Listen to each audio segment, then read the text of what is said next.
Hi out there. We're here again with longtime AP newsman Bryant Thomas, most recently of the AP News Bureau in Washington, D.C. And our big topic, something big to journalism, the future of journalism, how it will work from now on, with the decision to extradite Julian Assange to the U.S., where he faces espionage charges here. Brian, I see this as a very chilling effect on all journalists everywhere. How do you see it? Well, I think that's a distinct possibility. And in fact, in his home country of Australia, some of the more liberal members of the ruling government are now saying it's time to bring him home. And they're not making any secret of their desire for Britain to do that rather than ship him off to Washington. Bring him home. Bring him home for what purpose? To incarcerate him? Well, that's a good question. They say that if he's going to face charges of being in prison, then he ought to serve that prison time in Australia and not in the United States. The more liberal members of Congress, I think, want the whole thing to go away. They are not of the Australian government, rather. They want the whole thing to go away and for the charges to be dropped. I don't see that happening right away unless the Biden administration suddenly reverses course and says we shouldn't proceed with this. So far, there's no hint that's going to happen. All right, well, let's get down to the bare elements of the case. He's being charged with espionage for allegedly, the way I read it, attempting to hack into government computers. Although the way the indictment reads, and I have it in front of me, is that it's on or about March 10th, 2010, Assange requested more information from Manning related to the password that they were trying to crack, allegedly. Assange indicated that he had been trying to crack the password by stating that he had no luck so far. So the way I'm reading this indictment, it's unclear whether he's actually successful in cracking the password. If he was not successful, does the government still have a case? Well, that's a good question. I mean, they could probably wheel up something to fit the bill if they really want to get carried away with this. We talked about this before we rolled the film today, and I think it's important to know that it's one thing to have a whistleblower or a leaker give you information. It's another thing if that leaker gives you a password that allows you to become the agent to get this information by hacking into some place that you shouldn't be.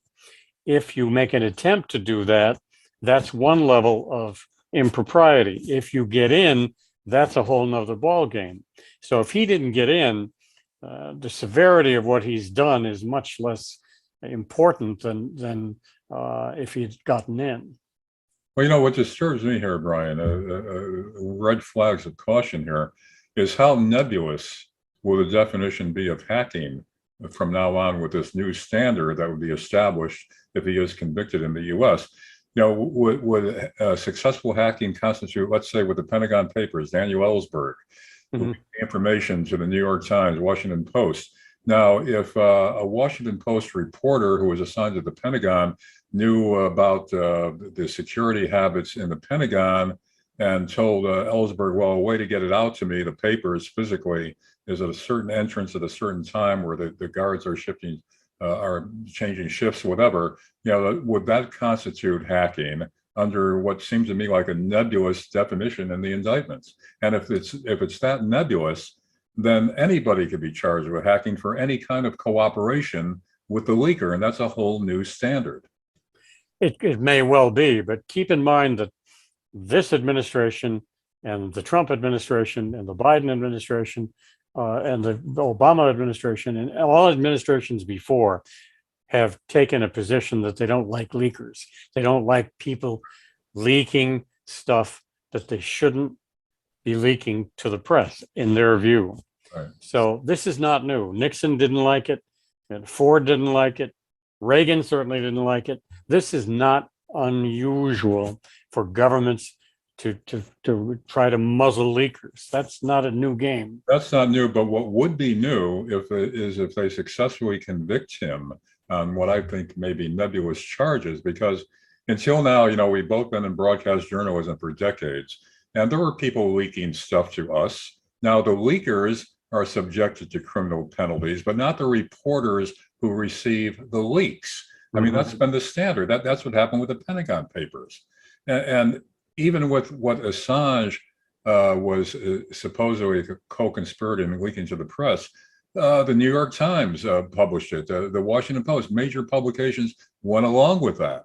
So all that will change now if they establish this new standard. And by the way, the Obama administration decided not to press charges against Assange because they concluded that would have overall too much of a chilling effect on journalism. To their credit, whether it was politically motivated because they didn't want more dirt to come out about the Democrats or whatever, that decision held the line there. But with Trump, he went after Assange, and now Biden is doubling down on it.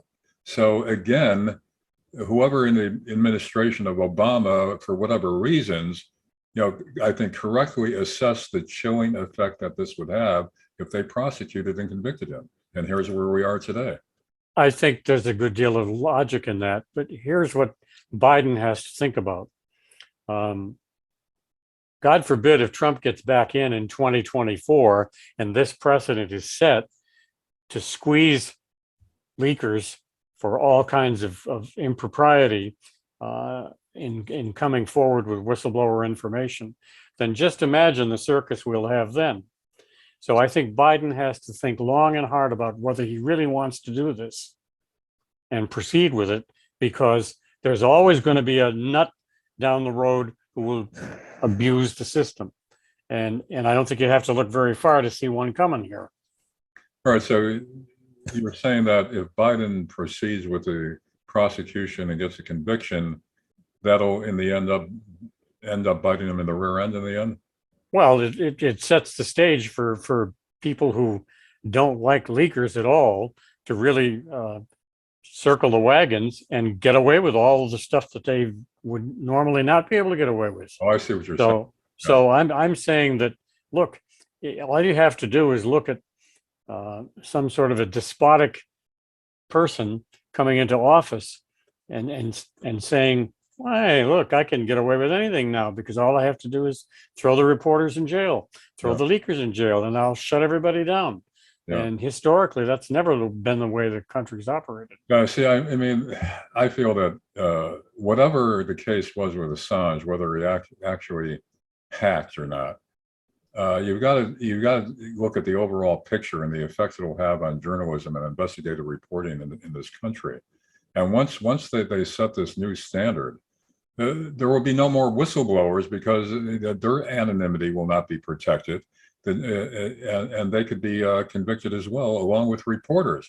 Reporters would have to give up their sources. Reporters could be jailed for merely publishing what somebody else has leaked to them. It would have, it'd be the demise of any kind of free journalism that we may have left in this country at this point.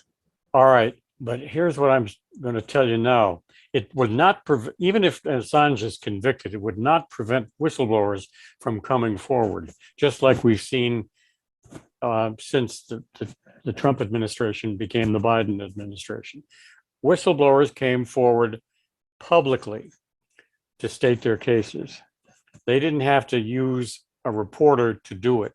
If a whistleblower feels there is enough egregious activity going on within a government agency or within a private company to warrant public knowledge on a broad scale, there's nothing to prevent that whistleblower from stepping forward into the light.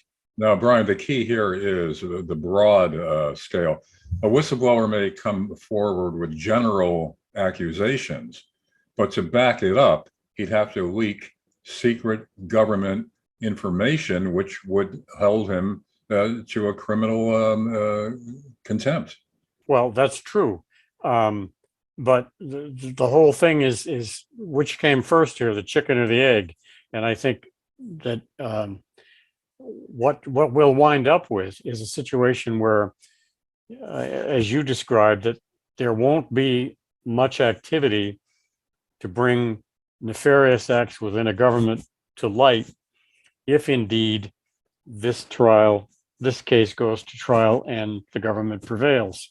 All I'm saying is that I think that if things get bad enough, whistleblowers come forward no matter what. And even if they can't provide the specific details because of confidentiality agreements and promises not to reveal classified information, you can get the idea of what's going on by smelling the smoke. And then it becomes imperative for the investigative arms of Congress to go in and start looking for that smoke. Investigative arms of Congress, depending on who's in office at the time. Exactly. Let's be realistic. You know, if the whistleblower has the dirt on the current administration that controls the Justice Department, controls indictments, controls investigations, there isn't going to be any investigation. It's not going to come forward. If the other party comes in, they may go after that, but then protect themselves. So what I'm saying is, overall, this is going to be a disaster. It's really the death of any kind of investigative reporting. Look at what happened with Chelsea Manning. He's in prison now. You know, he was the leaker, and you know, he was criminally liable because you know he violated his agreement. Violated his agreement. So yeah, whistleblowers could always be gone after, but now with this new standard, it's going to make it much easier to go after the leakers, and it'll become much more acceptable legally. Well, here's something that I thought of when we were talking just now. Merrick Garland went in and said, I'm not going to let the White House run the Justice Department. Let's see. Brian, I think we've already seen what he did with the school board investigation. Let's see on this. Never mind that one. Let's see on this one. I'm saying that's already a strong indication that he's just a lapdog for the Biden administration. You know, sicking the FBI on parents protesting school board actions, like you investigate a domestic terrorist without any probable cause. I mean, this definitely has a chilling effect on people even going to school boards at protests.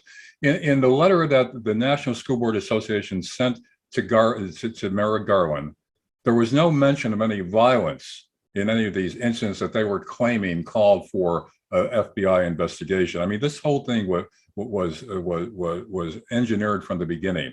Shortly after they got the letter, no, actually, it was sent to the White House first. The White House, admittedly, went back and forth with the School Board Association to hone it properly, get the proper wording in there so it'd be more useful in a criminal investigation. Then it was sent to Merrick Garland, and within a week or so, he has this directive to the FBI to investigate possible domestic terrorism of parents protesting the school board. So, I mean, because of that action and that decision already took, I don't expect any kind of straight shooting from him on Assange or anything else involving leaking and disclosure of documents to correct government abuses. Well, I hope you're wrong. I think that, you know, this is clearly a First Amendment issue, yeah, of the largest magnitude. And I think if you take that to its logical conclusion, you might as well elect Kim Jong-un as your next president. So I can't for the life of me visualize somebody not coming to their senses before this thing goes to trial. Right. It's already one thing after another, assault on the First Amendment and on reporting. For another recent case in point is the bust of Project Veritas. Now, whether or not you consider them a legitimate news organization, that's irrelevant. The thing is that they were publishing information that could be useful to the public in learning about government abuses, and they were raided. Their offices were raided. Their cell phones were confiscated, which included information not only from whistleblowers, but also who they were contacting with lawyers, giving them information. So that was a violation of attorney-client privilege. They just went right over the Bill of Rights on this thing, and this is happening time and time again. We are headed towards state news. We'll get only the government's version of so-called reality. Well, you make a valid point. I certainly hope that we don't get to that precipice and then jump over. We may be close to the edge right now, but I have hope after 55 years in this business that saner heads will prevail. It's like Yamamoto telling the attaché in Tokyo in 1937 that Japan is at a crossroads, and you must allow us not to, don't push us into a corner, and give those of us who have saner heads a chance to carry the day. Yamamoto was never given that chance because the rest of the Japanese government was intent on going to war and attacking the United States, fearing that it would stop its activities in China and elsewhere in the Far East. So I'm hoping that there's some Yamamoto out there who will have more sway. Well, Brian, I think I'm going to inject a personal note here that our viewers should know if they're not familiar with either myself or yourself in what we did during our careers in journalism. We were constantly going after corruption and people in official capacities, people in business capacities that were giving bribes, corrupt, all kinds of corrupt actions. And we paid dearly for it with our own careers because they went after us. And those Sure. are tools that were available at the time. Now, with this trend of going after reporters even more and having more legal tools, ill-gotten legal tools to do it with, we wouldn't have lasted as long as we did, even though we had to take the consequences. I mean, people like us would have been wiped out right in the beginning for I agree. after officials. I agree.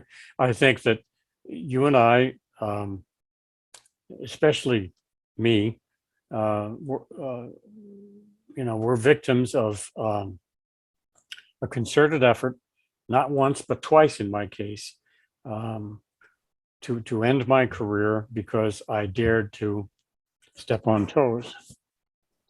And I don't regret any of what I did. I think ultimately it panned out for the better. All of the things that I did during my career, and I went after just as many Democrats as I did Republicans. So it wasn't politically motivated, other than to expose corruption, Right. By either party. Either party, So, that's right. So I think that we get back to this business of not teaching civics in grade school and high school. If people had a better understanding of what civics is all about, what the Constitution really gives you, how it applies to your everyday life, then you'd have a more enlightened public, and they would insist on lawmakers who deliver the right thing.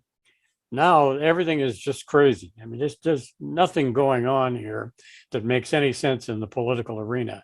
It's one side lifting a leg and taking a pee on the other side, and it doesn't matter who gets wet. That's the problem with the political system we have now. And this is a casualty of it, is what you see here. Yeah. Well, also, I took some big hits, including being bounced from a job on TV because I was going after certain powerful individuals in and out of politics in the market that I was working in. And, we've had both of us have had a number of hits like that, but yet we stuck to our guns and our principles as journalists, not as political hacks, not as cheerleaders, not as propagandists, but as reporters. And I see the trend now really endangering the First Amendment and journalism. I think we're headed for, you're more hopeful than I am that it's going to correct itself. Once the abuse gets so bad, it'll correct itself. The problem is they start using the law to institutionalize the assault on the free press. Then it's hard to fight it because the law has been hacked on their side. And that's what's going on now. So I'm not nearly as optimistic as you are about the future of the First Amendment, free expression, and journalism. Well, back in the 60s, I was in the Air Force in Thailand with Armed Forces Radio. And there was a senior master sergeant who was one step below the highest rank that anybody who wears a stripe on his arm can hold. He'd been in the Air Force for almost 30 years. And we got into a big discussion once about where the country was going with the military industrial complex that Eisenhower had warned about before he left office. Staunch Republican who led the Normandy invasion. This wasn't no crazy liberal. It was no crazy liberal. Right. And one of the things that he said, and I'll never forget this, I might have said this to you in another discourse here, I'm not sure. It took Rome 500 years to fall. It will take us less than 300. Yeah. And we're headed in that direction. I talk about the history of the fall of the Roman Empire quite a bit. And the parallels are increasingly striking. Disturbing. Yeah. Yeah, disturbing. All right. All right. Well, while we're still allowed to be on the air, even though I've already been taken off of YouTube already for disinformation, hopefully this will survive, and hopefully we will continue to try to get at the truth versus the versions of reality that's being promulgated to the public now. So Bryant Thomas, a longtime newsman, and most recently with the AP News Bureau in Washington, D.C., where all the action was going on. Thanks once again for being with us, Bryant. You bet.